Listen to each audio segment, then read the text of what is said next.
ചങ്കാളി ഇന്ന് നമ്മളിവിടെ എത്തിയിട്ടുള്ളത് നമ്മളെ സ്വന്തം പിക്കാസോയിലാണ്. ചങ്കളെ വെയിറ്റ് ചെയ്തിരിക്കുകയാണ്. പിക്കാസോയിലുള്ള ഒരു കിടില ഐറ്റം വെയിറ്റ് ചെയ്തിരിക്കുകയാണ്.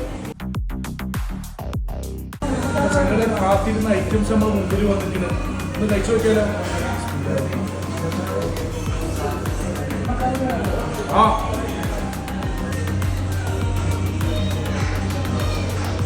ചങ്കളെ നമുക്ക് കോൺലെസ് റാപ്സോറൊന്നും കഴിച്ചു നോക്കിയാലോ?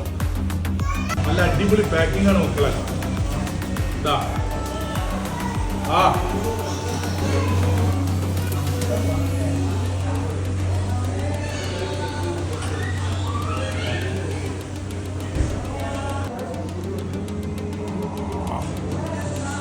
ആ മസാല എത്താത്തൊരു സ്ഥലമില്ല കേട്ടോ.